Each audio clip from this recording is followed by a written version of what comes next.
Gujarat police ભરતી બોર્ડમાં આવી ગઈ છે એક એવી ભરતી જેમાં તમારો પગાર ધોરણ સ્ટાર્ટ થવાનું છે 49,600 થી। હા, હું વાત કરી રહી છું ગુજરાત પોલીસ ભરતી બોર્ડમાં વાયરલેસ પીએસઆઈ અને ટેકનિકલ ઓપરેટરની જે ભરતી બહાર પડી છે, જેના ફોર્મ ભરવાની શરૂઆત ઓલરેડી 9 જાન્યુઆરી 2026 થી થઈ ગઈ છે। તમે એના ફોર્મ છે 29 જાન્યુઆરી 2026 સુધી ઓજસની ઓફિશિયલ વેબસાઇટ ઉપરથી ભરી શકશો। હવે જે લોકોને વાયરલેસ પીએસઆઈમાં ફોર્મ ભરવું છે કે પછી ટેકનિકલ ઓપરેટરમાં ફોર્મ ભરવું છે, એ બંનેમાં ક્વોલિફિકેશન શું માંગે છે તો કે એક તો બેચલર ડિગ્રી તમારું એન્જિનિયરિંગમાં છે એ કમ્પ્લીટ કરેલું હોવું જોઈએ, એટલે કે બીઈ અથવા બીટેક તમે કરેલું હોવું જોઈએ। તમે ઇલેક્ટ્રોનિક એન્ડ ટેલિકોમ્યુનિકેશનમાં કરેલું હોય કે તમે ઇલેક્ટ્રોનિક એન્જિનિયરિંગમાં કરેલું હોય કે તમે કોમ્પ્યુટર એન્જિનિયરિંગ કરેલું હોય તો તમે આના ફોર્મ છે એ ભરી શકશો, બરાબર। તમે આ ઇન્ફોર્મેશન ટેકનોલોજી કરેલું હોય અથવા તો તમે આઈસીટી કરેલું હોય તો પણ તમે આના ફોર્મ છે એ ભરી શકશો।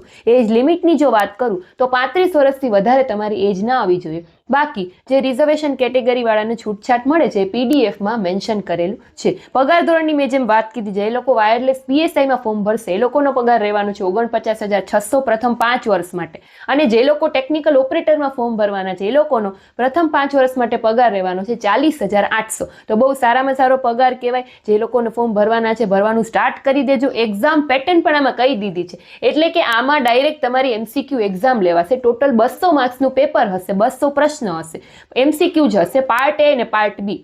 પાર્ટ એ છે તમારો 80 માર્કનો હશે, એમાં તો કે તમારું મેથ્સ આવી જશે, રીઝનિંગ આવી જશે, બંધારણ આવી જશે, જનરલ નોલેજ આવી જશે, કરંટ અફેર આવી જશે। આ બધું ટોટલ 80 માર્ક્સનું પૂછાશે।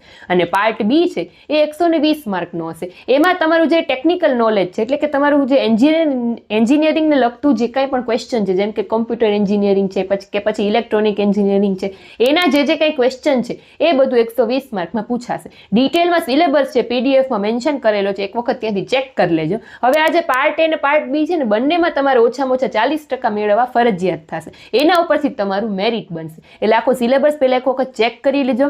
પીડીએફ મેં ઓલરેડી મારી ટેલિગ્રામ ચેનલમાં મૂકી દીધી છે, ત્યાંથી એકવાર રીડ કરી લો અને ફોર્મ ભરવાનું સ્ટાર્ટ કરી દો। Thank you.